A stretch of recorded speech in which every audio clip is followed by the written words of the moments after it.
Welcome back, everybody. Today's going to be an interesting day. We are chatting with somebody who is not only an abduction experiencer, but also claims to have received information and some scientific data of a person who isn't a scientist. And Jason, I think you've heard of other stories similar to this too, right? People getting downloads of. Yeah, absolutely. There was I'm not going to take too long here, but there's a gentleman by the name of David Hamill here in Canada that had a similar experience at the age of 67, actually. And he was building basically a UFO in his garage by the time he was in his 80s with an anti-gravitational intention. Like he was putting all this money and effort into building this thing with after having an experience. So this is not uncommon. Yeah. Yeah. Yeah. And it's just another one of our angles that we're approaching. It's been a long, busy week. I know I had a long week. Oh, it's been long. It's been a long week. Today we're doing four Yeah. recordings. We Oh mentioned my a few God. months ago that we Yeah. are booked into the summer. We actually are. In fact, we may have to take a month off, Jay, and just I just recuperate. go on vacation. You go on the But spa but or before something. we do, we need to learn how to build a flying saucer. And Absolutely. Yeah. today's guest actually authored a book called How to Build a Flying Saucer. Very cool. Not as out there as you might think. Very intelligent man. We'll be right back with Mr. Michael Allens right after our intro music, right here on UAP Studies Podcast.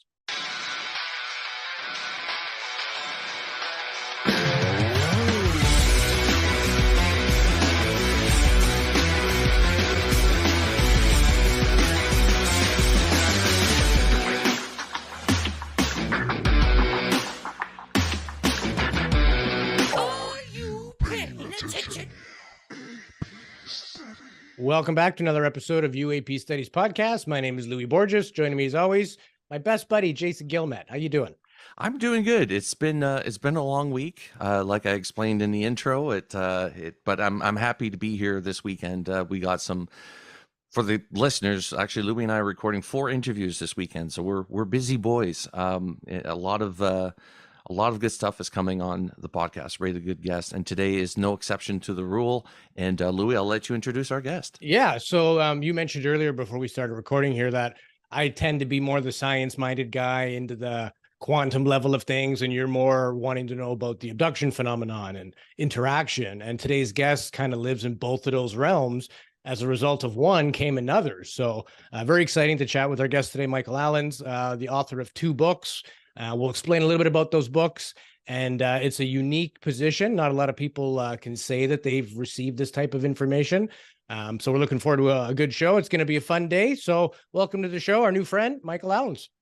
Hi, it's great to be here. Thank you for having me. Yeah, thanks for being here. So a lot of people may not know about you unless they've read your books. So let's get to know a little bit about yourself, kind of what happened, and how did that lead into your now authoring and the things you're writing about? Right. It goes all the way back to the early 80s. Throughout my early childhood, I remember being abducted by aliens from a bedroom fairly regularly, all the way up to about age 30, mid-30s. I think it was like 2008 when it stopped, just suddenly stopped. In that time, I had very broad range of experiences with lots of different entities. Some of the experiences were absolutely terrifying. I mean, literally some of the worst experiences of my life. And some of them were just amazing, just brilliant.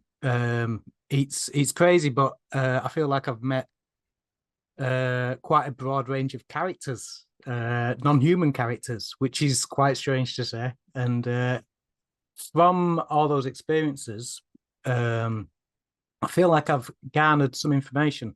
How I've garnered that information, I'm not exactly sure. I feel like it's come from like an altered state. So throughout my life, I've been trying to dip into my experiences. I've been regressed 3 times, and I've spent quite a lot of time using meditation to try and just dig deeper into the subject.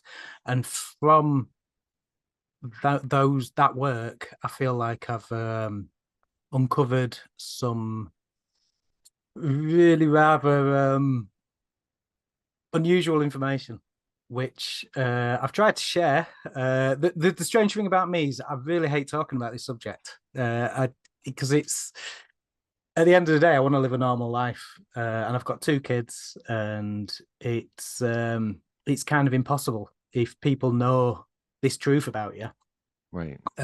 So it's a bit strange for me to actually, get this information out there, because I really feel a strong desire to do so, to actually get the information I feel that I've uncovered out into the public. And that's why I wrote my 2 books, and that's why I'm here today. So let's start with your first book. I believe that was Alien Revelations. Mm-hmm. Yeah. So kind of, not to give the book away. We obviously think it's a good read. Everybody should take some time out of their day to delve into it. But tell us a little bit about what it's based on and what kind of information you were getting. Okay. Well, it's the book opens with my early abductions from early childhood, because growing up with it's really unusual, because at the time I didn't really have a handle on it at all. I didn't know what was happening. In fact, there's an experience that keeps bringing me back. Every time I start thinking I might be delusional or just lose my mind, or just try and shelve the whole subject, there's one memory I have that just keeps dragging me back. And it's when I was I think I was about 6 or 7, maybe around about that time. So this is in the early 80s. I'm 46 years old right now. So we're probably talking about 1985 or 6, something like that. And I remember being laid in my bed and hearing a voice in my head. And at the age I was at, I just thought, this is just normal. This is like having an imaginary friend. Because back then, it would just, you'd see things like that in the media. And I just thought, oh, I've acquired a friend. So I was just talking to this voice in my head. And it was I can't remember how it all started, the conversation. But I remember it asking me, would I like to see a spaceman? And at the time I was like, yeah, yes. And then I thought, well, what if it's scary? So I started sending it like, perhaps if you look like an Ewok, like from Star Wars, or there was another character, like a Muppet kind of character from like you better be cute type thing. Yeah, right? exactly Yeah. that. Yeah. And it's like, just come and look out your window. And I was like, okay. So I climbed out my bed and I whipped open my curtains, and hovering just on the other side of the glass outside my 2nd story bedroom window was a grey with its arms spread wide, just sort of looking down at me. And I remember just being absolutely instantly terrified, because to me, those almond eyes, they look evil to me. It was like like a frown almost, if you know what I mean. So I just thought, monster, you know what I mean, instantly. And at that moment, the memory just stops, like I'd been knocked out or whatever. And I remember waking up the next morning and knowing I'd seen something, knowing I'd seen a real creature, but not really knowing what it was. And because I was so young at the time, I thought maybe it's some kind of owl or just some kind of animal I hadn't yet come across. Because I was so young, I just thought maybe it's just some because you're still learning about like things like lemurs and crazy animals that you've never seen before at that age. You still feel like there's more to see and learn. So I remember going through all my mother's wildlife books, looking for this weird creature that I'd seen out my bedroom window.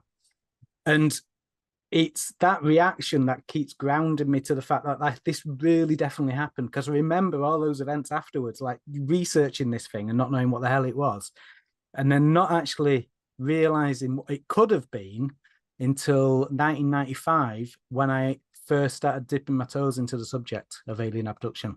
Right. And yeah, and it's that sort of loop of events that just keeps bringing me back in, because it's like I can't just dismiss it.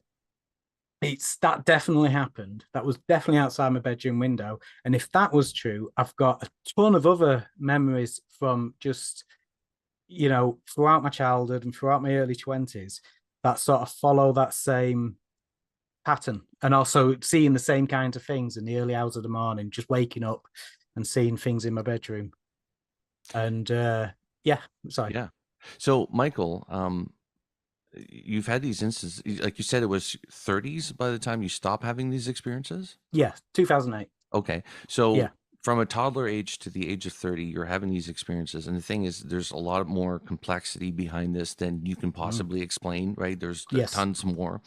Mhm. And I understand that.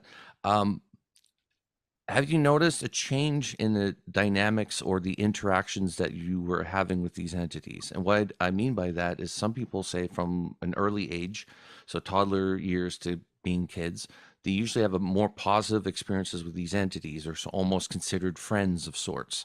Mm. Then it changes throughout their teenage years where there's more sexual reproduction experiments and stuff like that done on them, or at least investigations. Then it turns into a full-on nightmare when they grow up to be adults.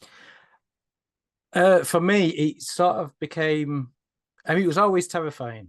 Having the thing is, when you see one, it's probably the most terrifying experience, because there's something about seeing something that's sentient, intelligent, probably more intelligent than you, that's completely not human, and it's in your environment. It just, it's instant paralyzing fear, even from a really young age.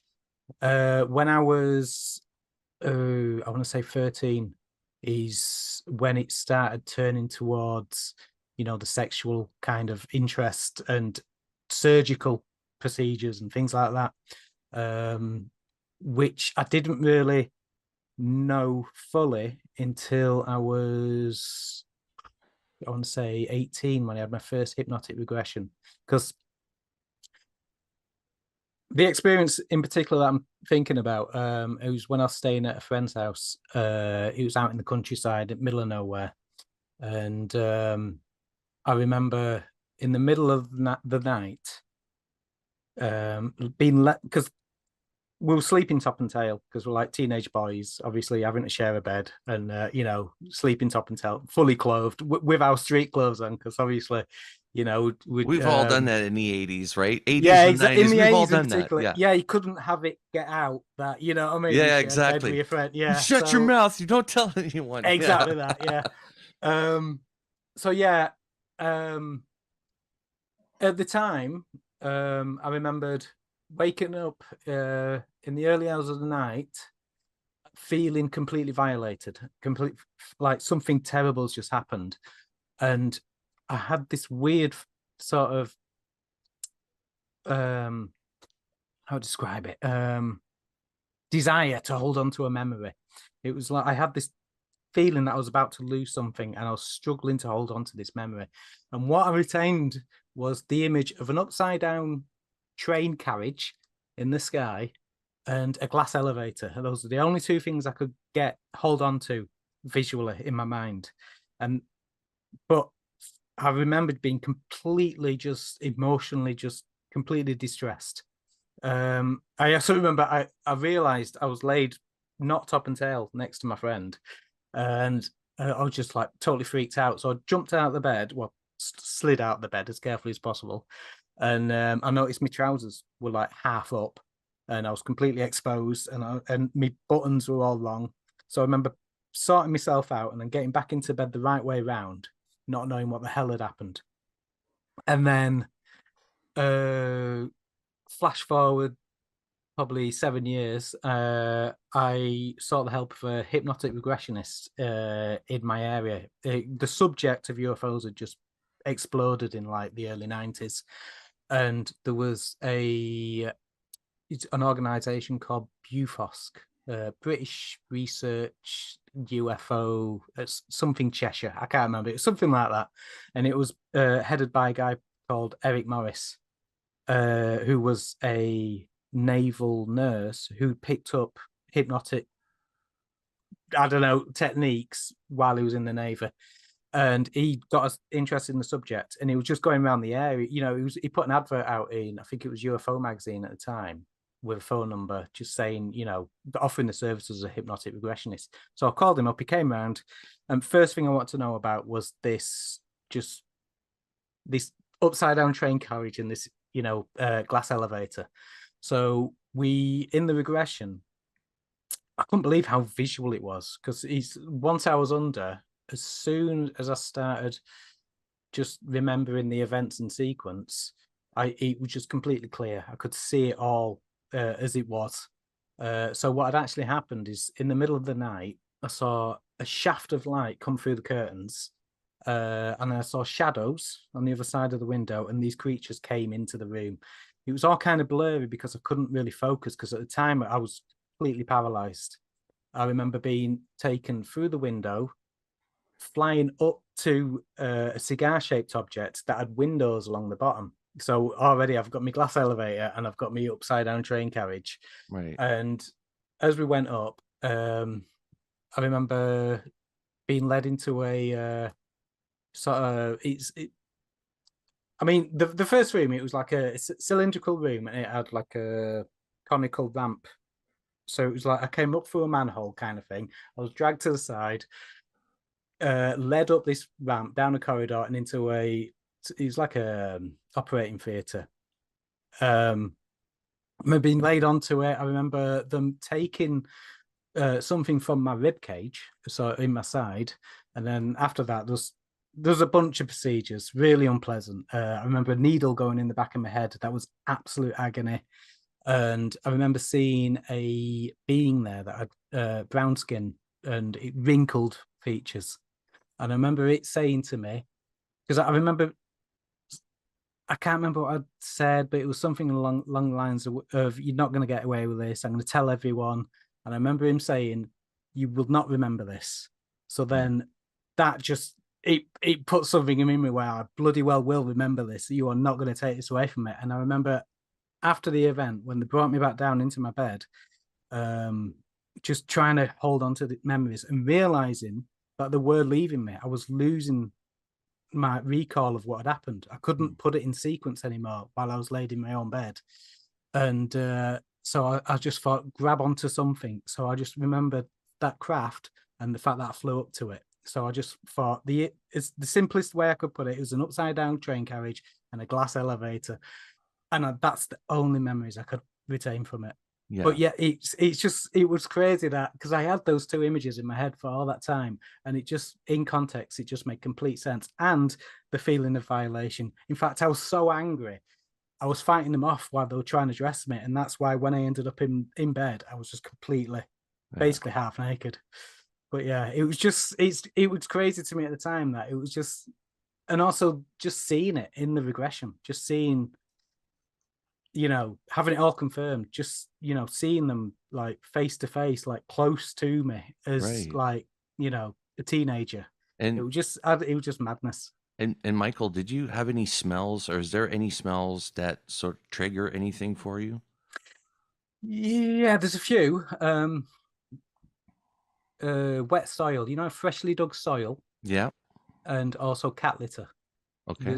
It's a stale. The ammonia smell, I guess, eh? Yeah, and a bit mixed in with a bit of BO. We heard that from James Fox as well, right? Okay. James Fox meant to mention something like that.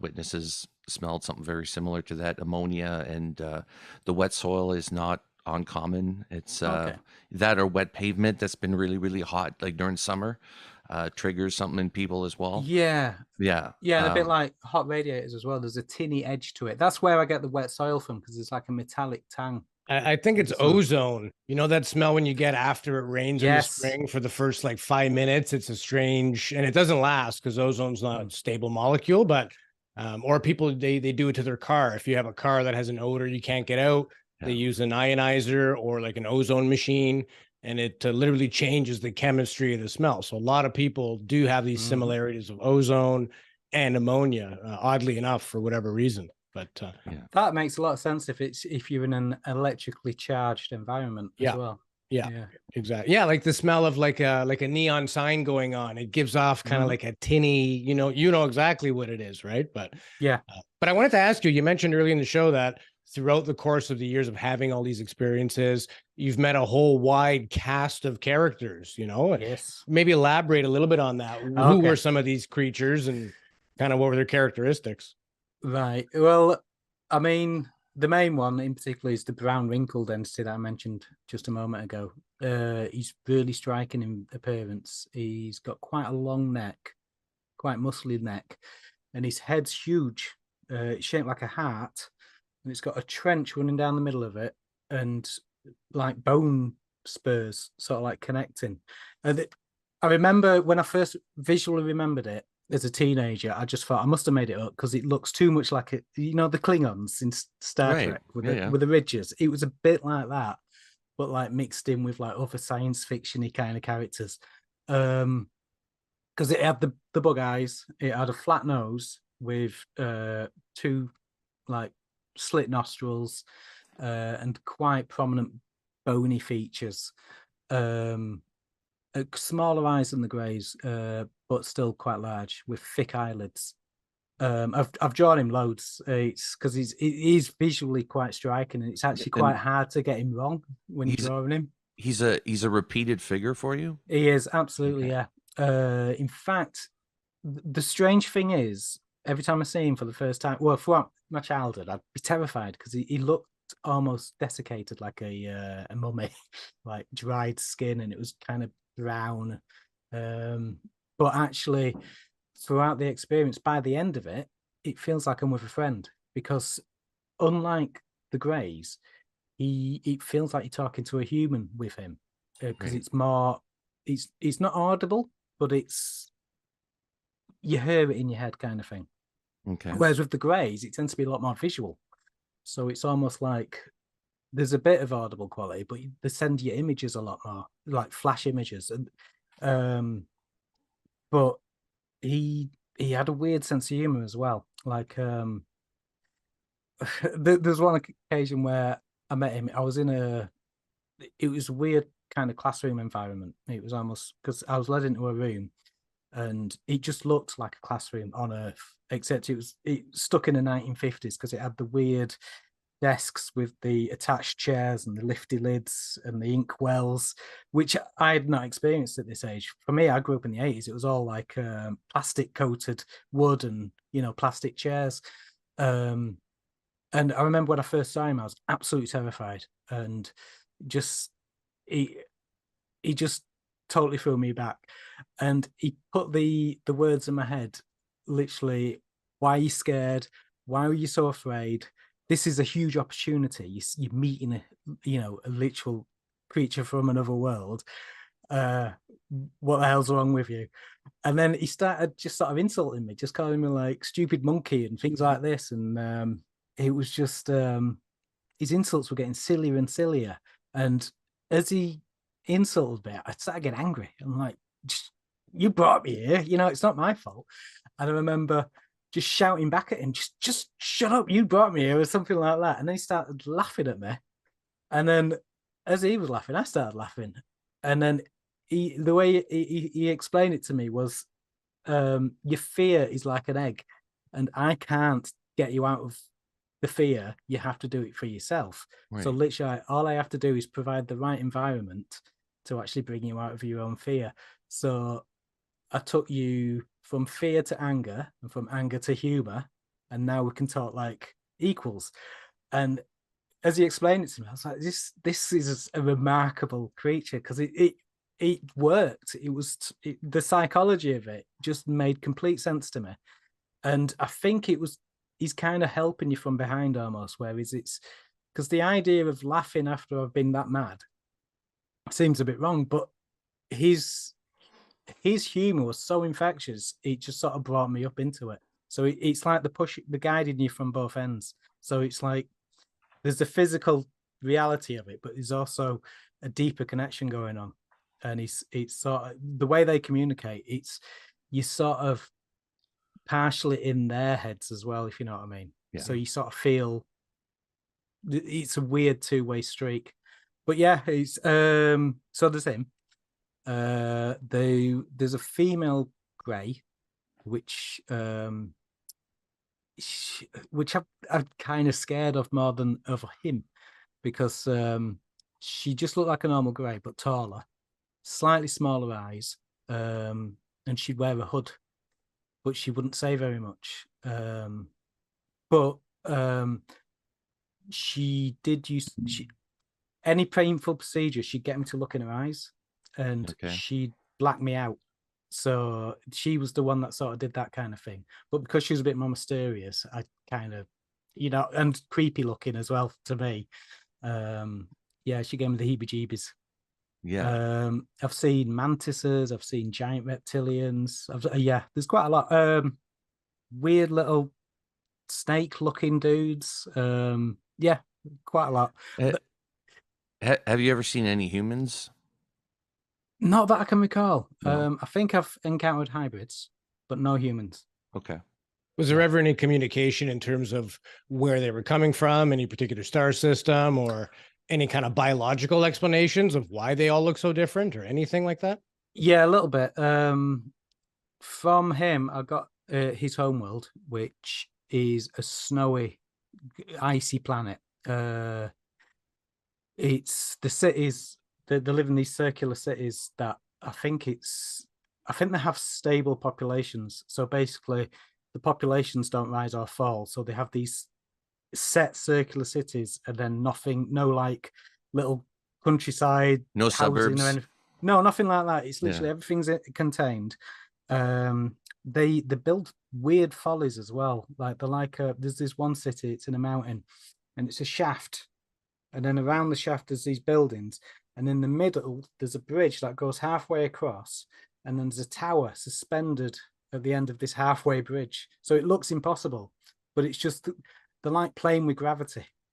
So it's they build these impossible structures that they look old to us, like almost like monastic or medieval, but they defy gravity as well. There's another one where it's like a wheel, and it's got 4 bridges that extend from the outside, and then there's a weird temple-like structure just suspended in the middle above the city. Yeah, and one of the reasons that they look alike as well is I'm pretty sure that they're all offshoots of the same species. A lot of them are, not all of them, sorry. So basically, when they colonize a world, rather than terraforming completely a planet, they adapt themselves genetically to adapt to the planet. So they end up looking completely different. But Easier process, right? Yeah. Because it's why wipe out life that might already be there, to, I don't know, plant your own food and things like that. Because I mean, you know, if we landed on an alien world, we probably wouldn't be able to process the proteins on that world, or you know, the slightest bacteria might completely wipe us out. Yeah. So rather than wipe out life that may already be there, you just adapt yourself. Yeah. So, you know, if the hybridization is a thing between species, which I'm really skeptical about, but if it is a thing, I'd imagine it'd be quite a useful tool if you was having to adapt to other biospheres. Why are you skeptical about it? I'm curious to hear your thoughts. I just think genetically and chemically, just the odds of being able to, because what an amino acid to us might do something completely different to a completely different species, because chemically we might even be the same chemicals, but the way they're organized and the way they're structured might be completely different. I just think the possibilities, there's just too many different, you know, iterations of biological life in my mind. I think, you know, the old argument that, you know, why would they have 2 arms and 2 legs? I think that isn't a very good argument, just because I think it's a very useful shape to build cities and technology and things like that. I think obviously, you know, thermodynamics produces the same solutions to entropy over and over and over and over again. So you know, it's the same. You know, this crabs. There's, you know, in the sea, there's so many different species of crabs that are absolutely not related. It's the same solution, just keeps popping up to life at the bottom of the sea.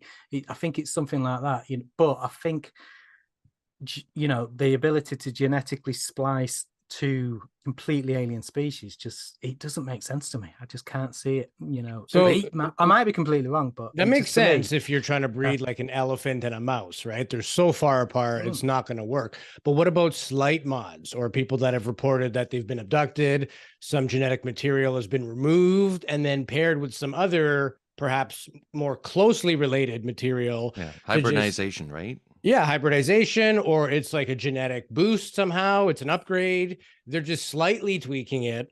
I mean, the difference between all the dogs in the world is less than 1% of their DNA, right? So it doesn't take much to affect massive change So it wouldn't have to be on the polar ends of it. But yeah, like it seems like a common theme in so many abduction cases that there's genetics involved.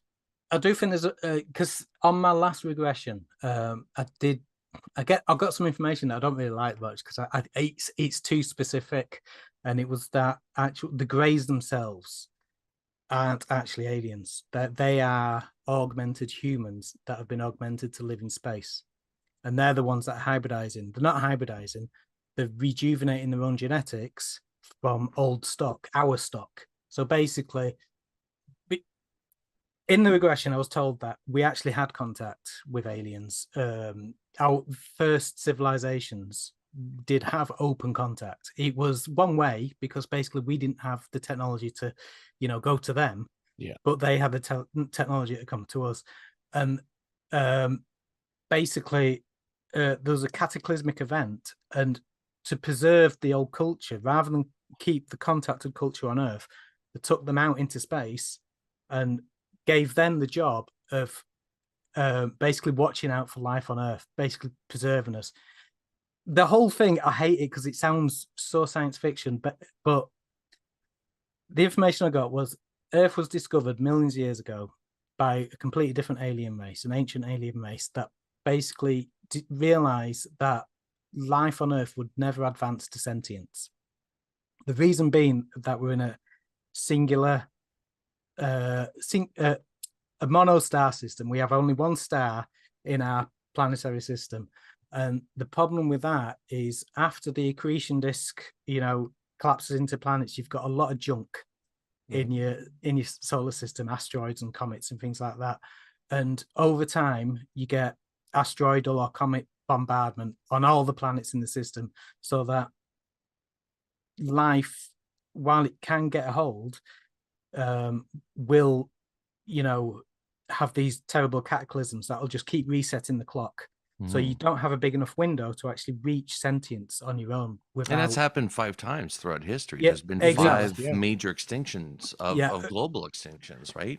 So the message I got was that sentient life tends to develop on binary star systems, because in a binary star system, what happens is that all your long elliptical objects, which are the ones that cause the problems, because as they pass through asteroid belts and things like that, or through planetary orbits, that's when you get all your problems, because these are fast moving objects that basically cross and intersect stable orbits, and those are the things that keep getting lobbed at us. Within a binary star system, basically anything that's on a long elliptical orbit starts interacting with the other star, because you've got two large masses in this system, and basically it either ends up just, I don't even think it does hit the star. I think it literally just gets fired out into space, or I don't know. So because of the gravity of these binary stars, is that why? Yeah, it basically destabilizes the orbits of elliptical orbits, because it diverts them rather than going on a big loop over. Gives and the over planets and over more opportunity to have longer life cycles. Exactly. Well, right? Yeah, exactly. Yeah. So basically, your climates are more stable over a longer period of time, and that's how sentience develops. So our star system, it can never do that. Oh, every million years or so, we get an asteroid or comet impact that resets the clock. So basically, these ancient aliens, if you want to call them that, trademark, basically, they found the species most likely to develop sentience, and they accelerated them genetically to actually develop culture and civilization. And then I don't know how or why, but I think the Graham Hancock Younger Dryas impact theory and all that nonsense, basically, which I don't like this kind of stuff because it's too Star Trek. But that, whatever that was, why it happened or how it happened, I don't know whether we pissed them off or what happened, but basically we did get reset, and that was the point when open contact ended. And the message I got was a number of humans were basically taken off world to live out among the stars with the technology and the gifts that they were getting from the actual aliens, and that's who the Greys are, and that's why they want to rejuvenate their genetic stock, and that's why they're doing all the hybridization, things like that. It's not hybridization, it's just resetting. It's medical intervention, if you will. Yeah. We spoke with Dr. Paul Masters, and he's got a theory on extraterrestrial model, which is kind of like what you're talking about, which is, people from the future and future descendants that are coming back and doing this. The complexity of not only the abduction phenomena, like what I've always been fascinated by is that, people say they're in these crafts, which you think cost wise, not just materials, but just the way that they manipulate the materials to make these crafts, and just we're blown away by these crafts, right? But imagine what else they got going on, right? What else they got up their sleeves. Like, it's amazing technology. But these crafts have these rooms that are designed to have a human lay down on a table with medical devices that are made to do whatever it is that they do to us. That is a major venture. Like, they build a craft with these operating rooms in them, and that means there's a purpose there, and it's a serious purpose. And this is a theme that we hear quite a bit, that people are brought into these rooms, or separate rooms. Even Betty and Barney Hill went to separate medical rooms inside the same craft. So this, for me, has always been something that I look for the details in what people say, because it's important.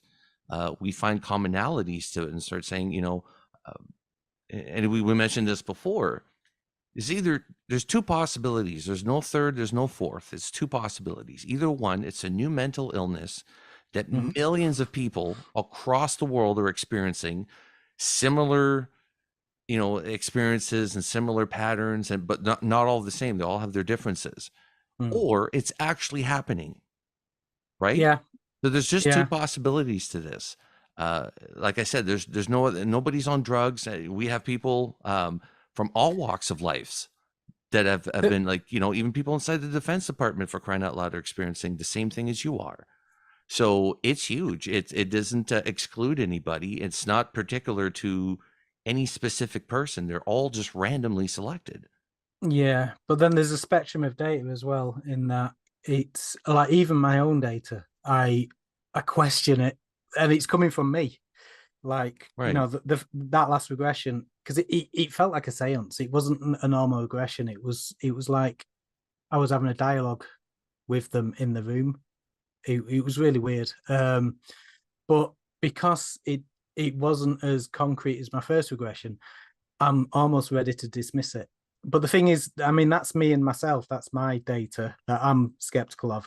But then you've got other people that I believe are genuine abductees, but I also think they might have gone off the rails at some point, started believing that they're Jesus, or, things like that. So it's a really hard subject to actually just, I don't know. It's hard to get people to take serious, because it's so wacky in parts, you know what I mean? So it's like, because I really like, I like the science, I like the I like things to be concrete. And the thing is, for me, I feel so much shame around this subject. My kids don't even know that I've been through any of this. I've kept it a closely guarded secret. My wife, actually, she would like to talk about it sometimes, but when she does, I just go, no, because I feel like I lose so much credibility just talking about it. Right. It's like Even to your own spouse, though, Michael. Yes. Oh, Yeah. really? Yeah. Even then, the thing is what, because we've been together since the 90s. When she was there for me when it all started coming out, she wasn't there for the regressions, but she knew they were happening and things like that. And then the last regression that happened, she walked in the room because she finished work early. Not the last one, my second one with Eric. And she got to hear some of the details, and it absolutely terrified her, because basically what she realized, that she was in the room when I was getting taken away. In fact, in one of the regressions, I actually remember trying to wake her up, and not having a voice. Literally, really strange experience. A grey had entered my room, and because every time I see them, well, not every time, but most of the times I see them, they paralyze me, and it's really, I don't know, oppressive experience. But during this particular experience, one entered the room, messed with my paralysis, so I could feel waves of sort of like the grip of it, if you know what I mean. I could hear sounds that would like change in tone, you know, a bit like the old hearing test, you know, when they do the tone test. So it's similar to that, but not quite. And I could see strobing lights, and they would like change in frequencies and things like that. The thing did all this and then just left. So as it left, I sat up and saw my missus, and I thought, I need to wake up. So I tried to say her name. Nothing came out. So I had full control of my body, but no voice. And so I just started trying to, you know, make that kind of noise. Nothing's coming out. And then suddenly, like a switch, noise started coming out. And then she wakes up. She's like, what's up? And I'm like, oh, nothing. I just had a nightmare. And she heard this during the regression, because what I actually remembered at the time was I remembered my cat coming into the room, me being completely paralyzed, and then the cat leaving. But then when I sat up, the cat was sat on my legs, so it didn't leave. It was there all the way, but it did, which is weird because I've heard that animals are sensitive to these kinds of things, but it was completely oblivious apparently. But yeah, she heard all this, and then she was terrified at the time. So then I learned to sort of keep it to myself, and that became a habit where I don't want to talk about it, if you know what I mean, because it's just a case of I didn't want to scare her. I didn't want to drag her into it, but I also, at that time, I really wanted to explore it more. So I just sort of kept it from her. And now when she asks me about it, I'm like, no, you're all right. Because I think over the span of 30 years, it's just become so much easier just not talking about it, just keeping it to myself. So, Right. Yeah. And I wanted to ask do you have a theory on why it was repeated? Or, you know, like what, but I want to get into your second book as well, because I find that very fascinating. Yeah. Before we get into that, just because I know people are going to want to know what, yeah. So what was it again? The question? Why me? Sorry. Yeah. Like, is it generational? Anybody else in your family? I think it is generational, but I think specifically, I think it might be genetic, because I did a DNA test.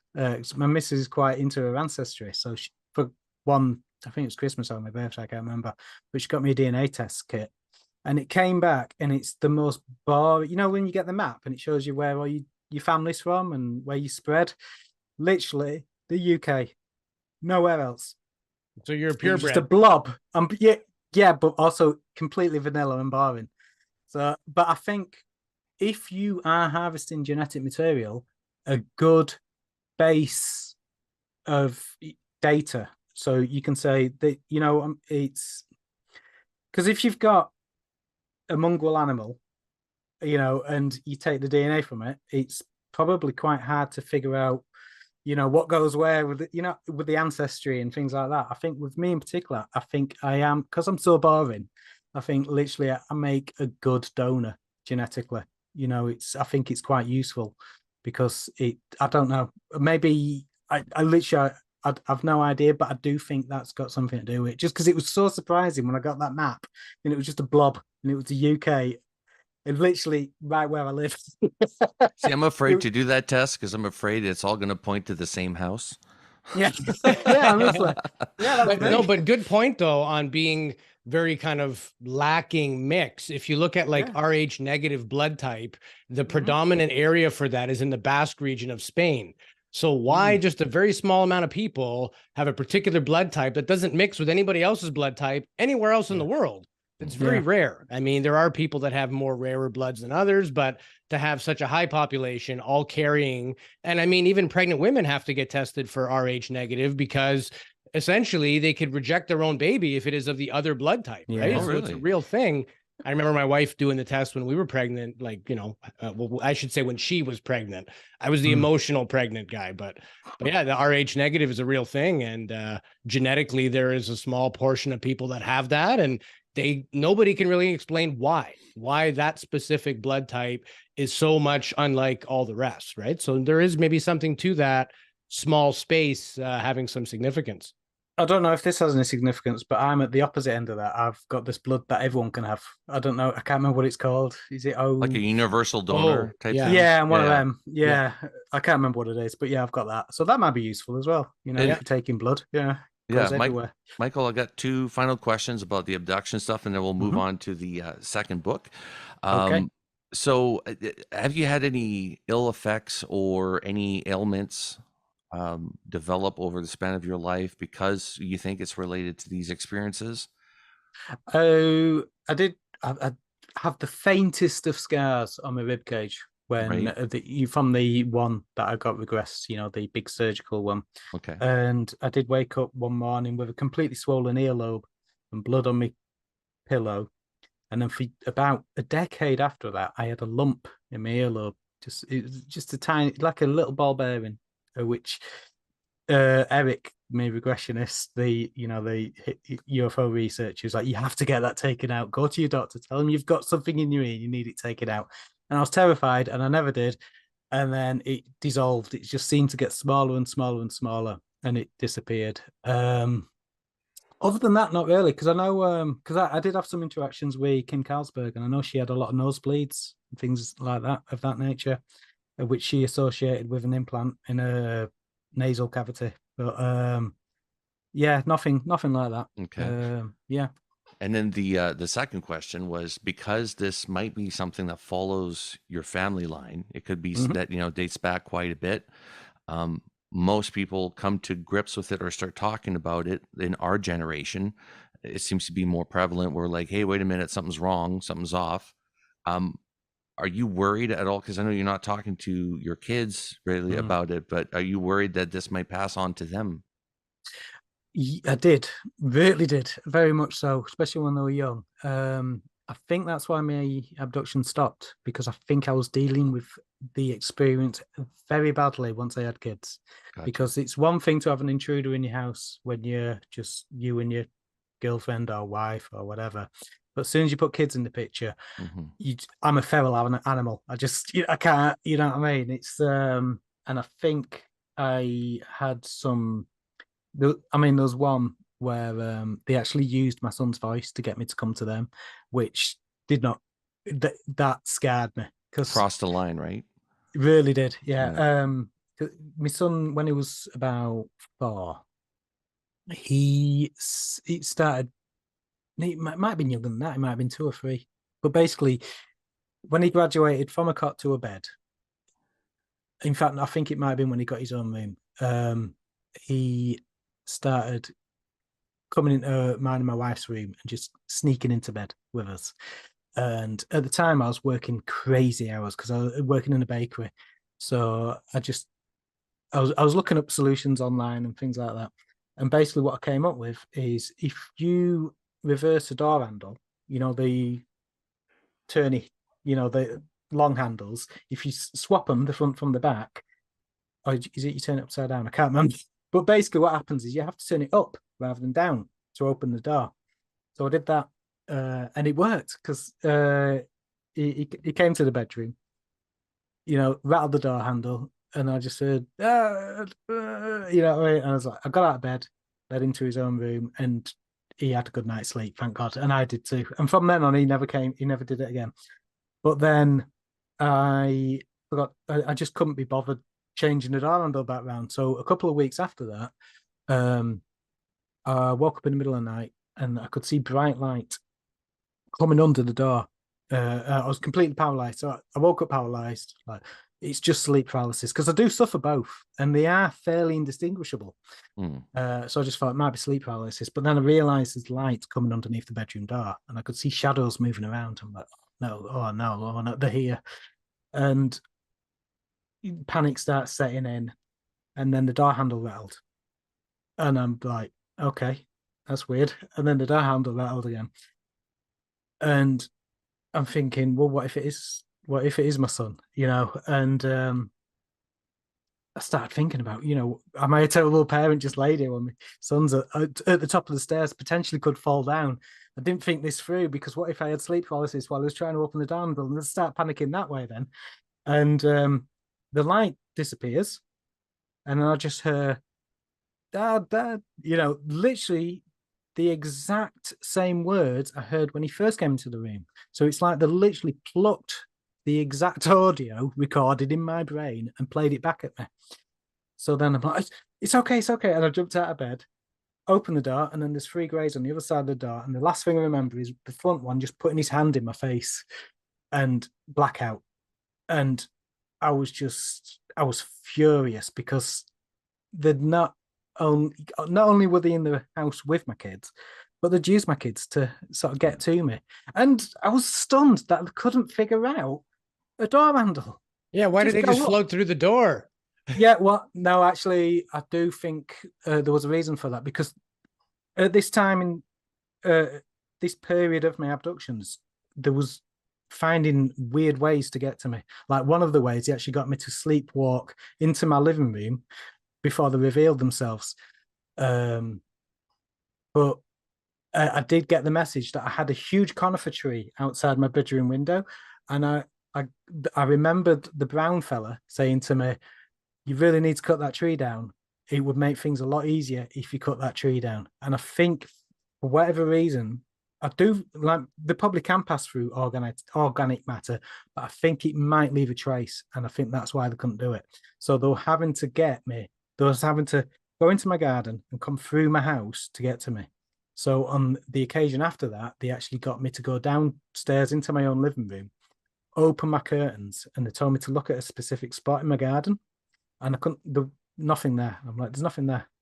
And so, no, look again. Actually, I say they said this to me. At the time, I thought my cat was talking to me, because I was in a semi-dream state at this point. Because basically, I remember waking up and hearing my cat in my head saying to me, "Go downstairs. There's someone here to see you." I'm like, what are you on about? And I remember going downstairs in this fugue state, and my cat telling me, "Open your curtains, look in this area of your garden." And I'm like, "There's nothing there. You got me out of bed for nothing." And no, look again. And I looked again, and they appeared. It was like a special effect. It was like they color filled in. It was like there was nothing there a minute ago, but it was like they would always been there. Part of my brain always knew they were there, but they just sort of appeared, like filled out like smoke. And I remember snapping awake, then snapping out of the paralysis and battering on my living room window.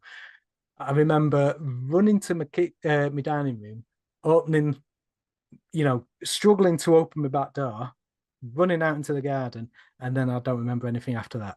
But I did realize a couple of days afterwards, I actually got into trouble. My wife was like, "Why has this back door been left open?" Not only left open, unlocked, it was literally open. So literally that night, whatever had happened, I hadn't obviously reclosed or relocked the door, and it was just flapping in the wind, and we hadn't noticed for days. So I was in it at that point. But it was just all around that time. It was a case of, because what they'd usually do, they'd come through my bedroom window. So it was literally, I'd wake up powerless, they're in, and then I'm out, and then it's all done with. But while I was living at this one house, because of the layout, they had to find weird ways to get to me. And that's around about when my abductions actually stopped, because I think I was misbehaving quite a lot. I mean, literally banging on my window, screaming profanities at Too them. much work, right? Yeah, literally. Too much work. I think, yeah, I was a bad customer. Yeah. So do they always come in threes? Yes, the ones that come to get you are always in threes. Okay. Always. Yeah. For me, I don't know if that's everyone, but for me, always in threes. Now let's get into the nuts and bolts aspect, which is my man's. Yeah, I love the title of this book, How to Build a Flying Saucer. So right off the bat, I'm sure people have a field day. I'm sure you've got comments like, "How do you know? Nobody knows. UFOs aren't real." There's 1,000,001 skeptic questions that can come. But let's talk about what's in the book. I find it fascinating. I find it's plausible. If you are, people that have encounters have reported ESP and sort of like telekinetic messaging. So why not a big download of information of very high level scientific things that you maybe would not have known any other way? So tell us a little bit about the book, what kind of info you got, and what you wrote about. Yep, sure. To be honest, I don't know when I got the information, but I know it was there. The way I knew it was there is because this started in 1996 when there was a TV show called Future Fantastic. It was because it was height of the X-Files, and it was hosted by obviously Gillian Anderson. Who else?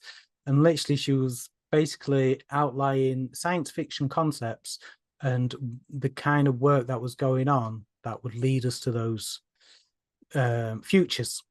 And basically, the one that triggered all this was one on propulsion.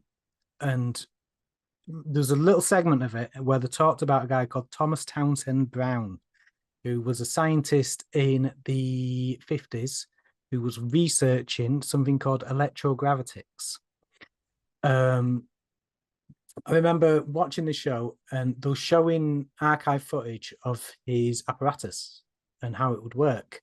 And basically, if you looked at it now, you'd say, oh, it's just a ionic lifter. So basically, it's generating, it's ionizing the air and generating a polarity, electromagnetic field, so that the charged air particles are being magnetically attracted, and that's what's lifting the thing. But there was something about it that I recognized, and I couldn't for the life of me figure out what it was. It was just this weird switch in my brain, and I just thought, I know what that is, and I know how it works. And the thing is, the stuff in the video, I think it was probably an ionic lifter, but the shape it had and the arrangement it had, there's another way to make something like that work using actual gravity. And so I did a bit of research, and it turns out that the inspiration for his electrogravitic apparatus came from observations he made on an X-ray tube called a Coolidge tube. And basically the way it works is it uses an anode and a diode. I can't remember which is which. It's embarrassing, but one of them's tungsten, and I think it's the anode that's just a piece of wire. And basically what it does, it creates a huge differential between the two charge points. And what he was doing, he was overcharging them, and he observed that it moved towards the diode, I think it was, the positively charged side, and if you put it on a pendulum, basically it would move towards one way. And he thought this might be an indication of electromagnetism and gravity being interlinked. So basically he spent his whole scientific career trying to uncover this phenomenon and make use of it. But what I realized is what it's actually doing is when you create a huge charge differential, what you also generate is a lot of kinetic energy. So in the positively charged side, which doesn't actually, it's not the side that's holding the electrical charge, it's the opposite side. You generate a lot of motion, a lot of movement. And when with E equals mc squared, when you get close to the speed of light, basically you increase in mass. There's more than one way to move. Basically, you can move in a straight line, as we understand. If you move close to the speed of light, time slows down and you increase in mass, so you get heavier effectively. But you can also move by oscillating, by vibrating. If you take any object with mass and oscillate it fast enough, you generate the same effect. You generate more mass, but you do it in it's a tiny amount, but it's constantly changing. So what you're actually doing is you're generating waves, gravity waves, just because you're effectively taking an object and increasing its mass and decreasing it rapidly. And what that does, it generates a kind of wave.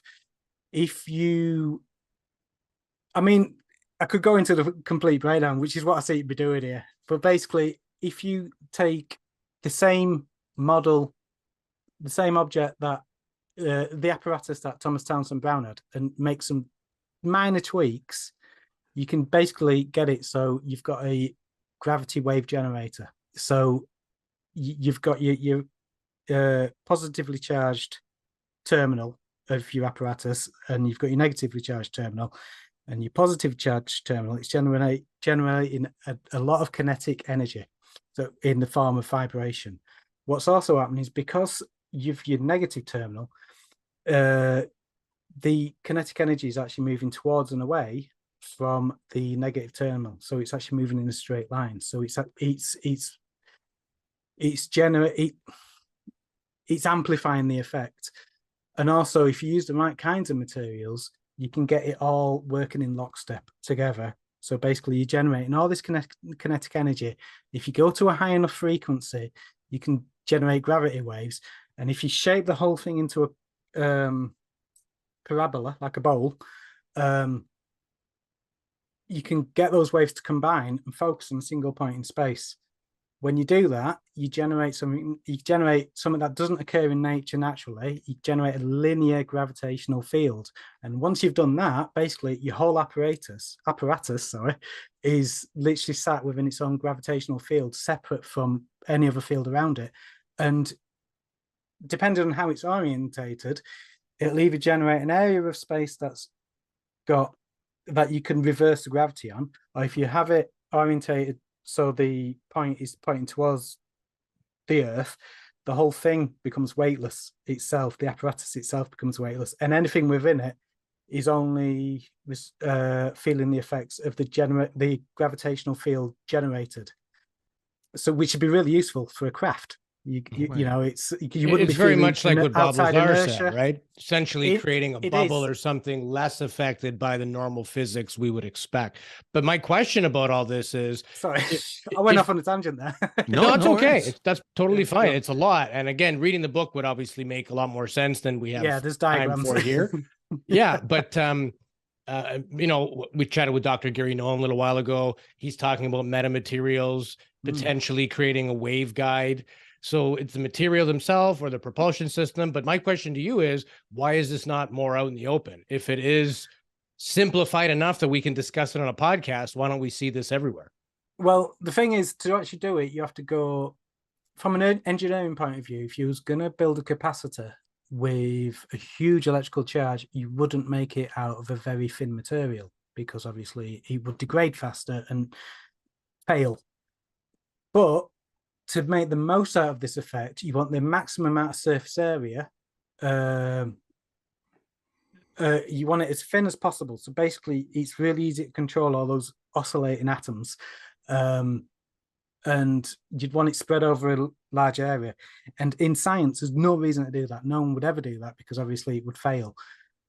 Speaking of the metamaterials, they're perfectly arranged to actually work with this concept, because basically what you've got is you've got a very thin semiconductive material separated by a resistor.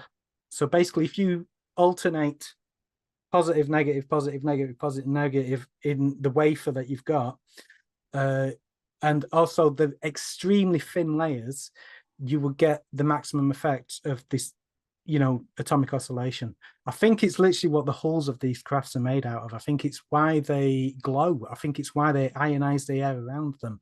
I think it's why they're shaped the way they are.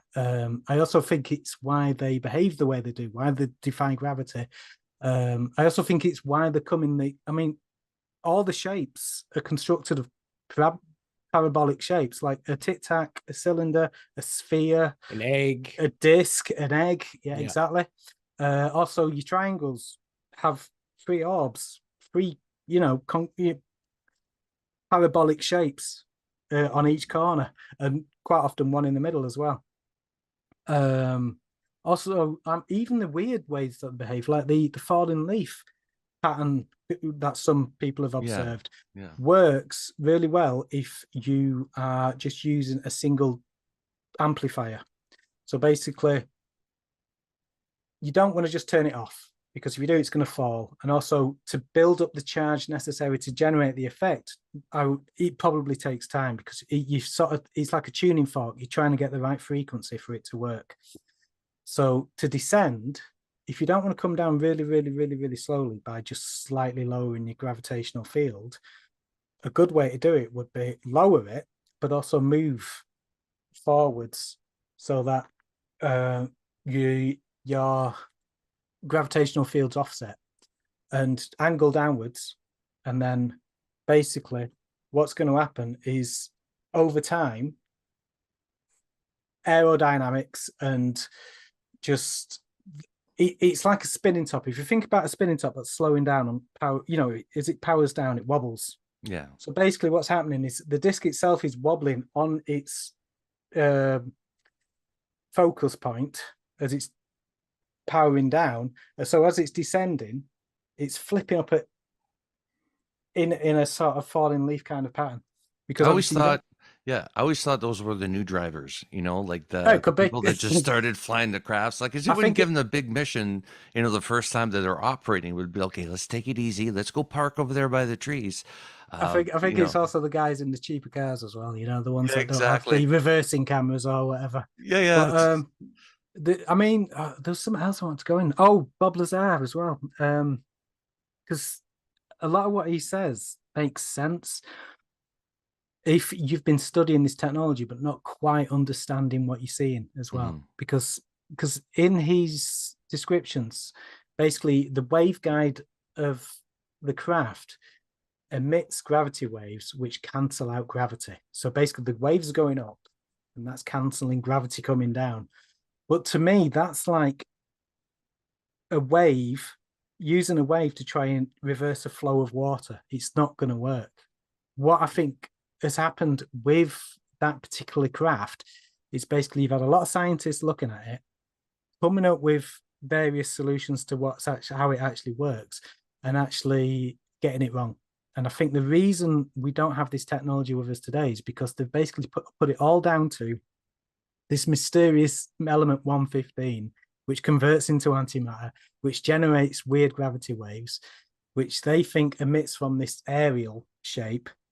But actually, what's actually happening is all that antimatter and element 115 is doing, it has two purposes. The element 115 is really good for focusing the gravity amplifiers in the base of the craft, which I never actually wrote about, but it is basically what you do with that is you have a stack of amplifiers.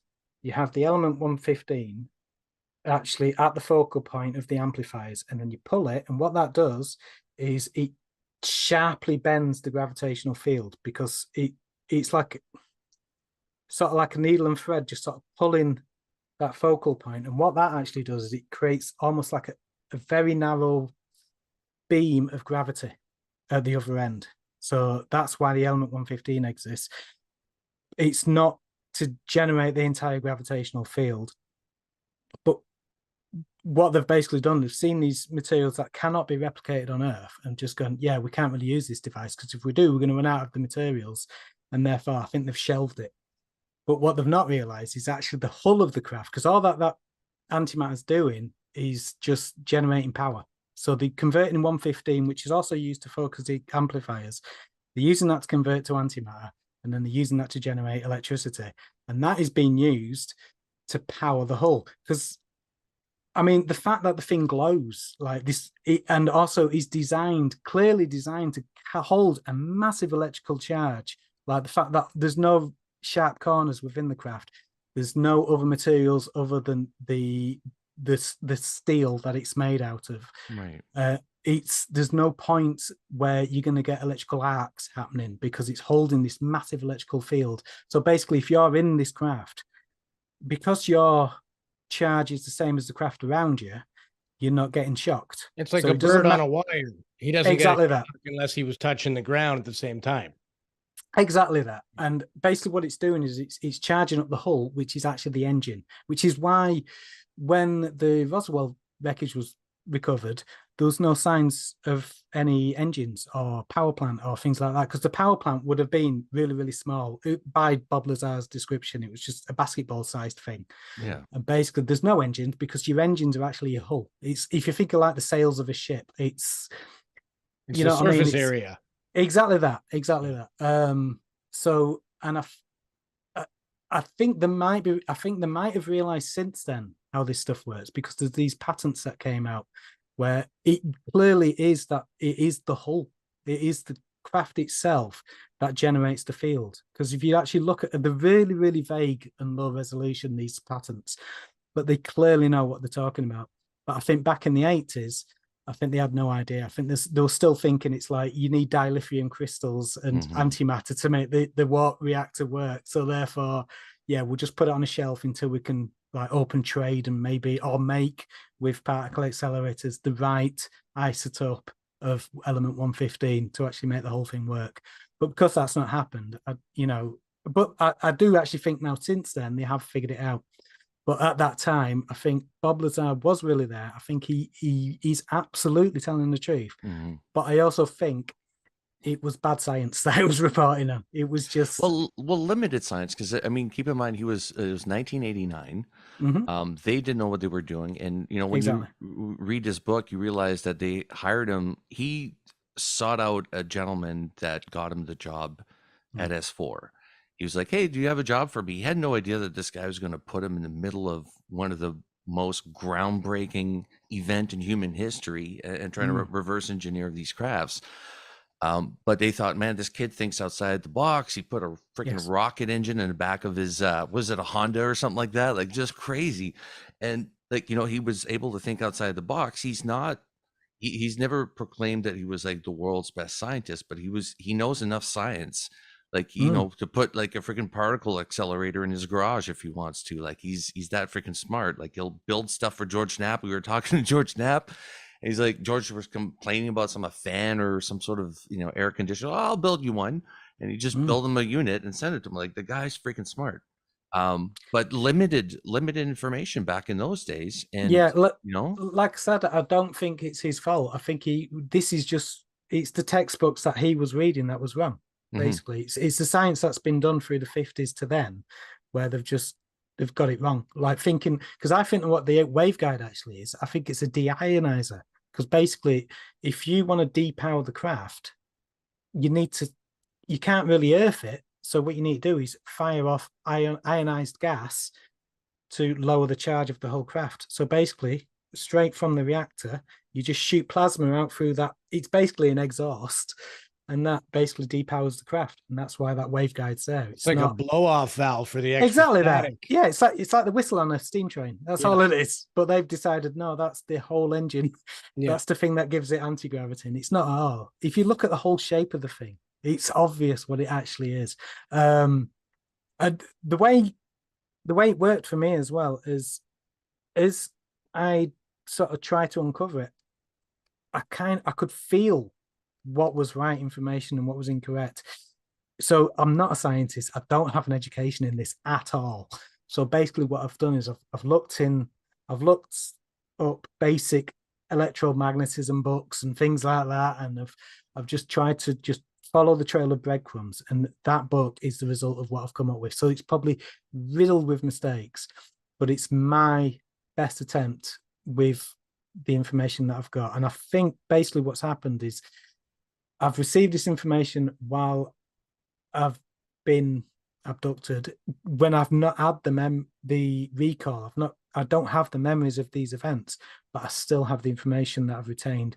That it's almost like a gut feeling. It's like I know what's right and what's wrong. So when I saw Townsend Brown's apparatus, I looked at it and I went, I know that. I know how that works. I don't know how I know, and I don't know what I know at this stage, but I know it's focusing something. I know that shape is really important, and I know it's focusing something. I don't know what it's focusing or how it's working at this stage, but over the years, I was able to just put the pieces together, and that's what I've come up with. And it's my best attempt, but it does really work really well with just sightings in general, like even crop circles. Because if you've got a point 90 degrees from the outside surface of your craft where it's the whole craft is pivoting on this point. So all that gravitational force is focused at one point. If you dip that into a cornfield, it's going to flatten the stalks. And not only that, the whole thing's ionizing the air around it. So it's like they're in a microwave. The water inside, is oscillating, softening the stalk so that when they bend, they stay bent. They're not breaking or anything like that. And it all works. It's the whole thing. If you just put the whole model, next to the observed, sightings and things like that, it works. And I've not been able to find one yet that breaks the whole theory, if you know what I mean. Yeah. It's like even Travis Walton. Travis Walton. Sorry, I thought you had another name there for a second. But no, I think what he came upon was a guy trying to start his engine in his craft. I think that craft, for whatever reason, whether it was the atmospherics, maybe it was too humid, but I think they'd lost a lot of charge in the craft and they're trying to power up to leave. And he was too close to it. Yeah. Exactly. So he was hearing all these odd noises. He said he could hear clanging noises. And I think there was literally trying to tune the oscillations of the craft itself to generate enough kinetic force within the actual skin of the craft to actually generate the field that they need to take off. And he got too close because obviously it's having to power up. It's having to electrically charge the entire outer skin of this craft. And I think because of the humidity or whatever, I think he was hit by a stray arc of electricity, which kicked off the whole event. He's got his event is amazing because it's the first one that I know of that his life has been, or a life has been actually saved by these entities, because he recalls it now as being more of a rescue mission. He got too close, the charge came in, he got, basically injured, his friends left. They weren't just going to leave him there, so they helped him out, because he said when he woke up, and the painting behind me is kind of like the Travis Walton experience. Like he woke up with pain in his chest, and by the time his eyes were able to focus, he noticed 3 little entities around him. And they were trying to rescue his life. Like he said, like the whole time that he was on the craft and all this stuff was happening, his chest was killing him because of the charge.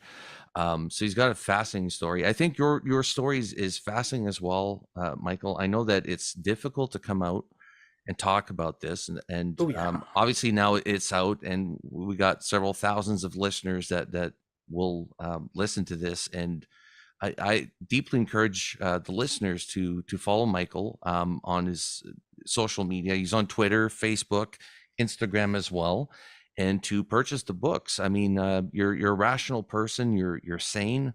When we talk to you, you're not crazy. So. You're not. Yeah. Well, you know what? These experiences are insane, but you are a sane person just going through insane experiences.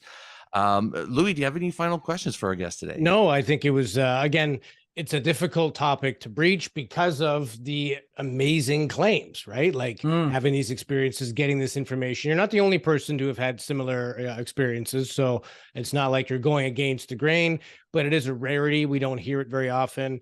Again, I have a bit of a science mind. I liked your theory on why these things glow, because they're ionizing the atmosphere around them. It makes a lot of sense. I often wondered, like, we wouldn't know a plane was flying by at night unless it was flashing. So if they didn't want us to see them, and in some cases it appears they don't want us to see them, but yet they still light up. And I just thought that's so stupid. Like, it's either a light or a craft. Why would they not? But it makes a lot of sense that it could be the craft itself. Or, I'm a big Formula One racing fan. If you watch any of the nighttime races they have, you see the rotors on the cars glowing red, the ceramic from absorbing the heat. So anytime you have huge forces and huge energies going through materials, it's not uncommon for them to glow. So that was new for me. And I consider myself pretty knowledgeable on this type of science anyway. So again, I commend you on your courage. I'm sure you've had your fair share of critics, people that say, oh, it's all bullshit. How can you prove it? But it's like any abduction experience. They're less likely to care what other people think because you know what you saw, you know what happened. And I'd imagine it's probably similar with you as well. Like you said, it's a gut feeling. You just kind of know, and it's difficult to explain, but you just know. So, yes. Yeah. So, again, very fascinating. We can always do a follow-up to this one day. And if anything comes to you for future regressions or anything, let's talk about it. Let's approach this from as many angles as we can. Jason and I always do that. Our UFO people get mad when we talk consciousness. and the spiritual minded people get mad when we just talk about little grays, but we need to look at this phenomenon from all the angles. So, Yeah. so before we close out, where can people follow you? Do you have a particular website or any pages that you want to direct people to? Oof. I can't remember any of it. I think my Twitter's mostly Michael, or it's just Michael Allen's at Mike. I can't remember. Same with my Facebook. Basically, if you Google me and it's a picture of the brown alien that I was talking about earlier, that's the right one, because I use that a drawing that I did of that guy for basically everything. So if you find that guy, that's me. And yeah, and you can find my books on Amazon. I just wanted to say as well, I think Travis Walton, I think he's probably the world's first case of intergalactic hit and run, because I think literally, I mean, that's what happened. There's no insurance claims for that, right? Yeah, I know, exactly. Yeah, thank God they did something about it and they're responsible. But yeah. So also, people can look you up on Amazon, like you mentioned. The books are called Alien Revelations, and the other one's called How to Build a Flying Saucer: A Beginner's Guide to Gravity Amplification. You can also find Michael on alienrevelations.co.uk. I'm not used to that. I'm on the Canadian side. I'm sort of used to .com or .ca.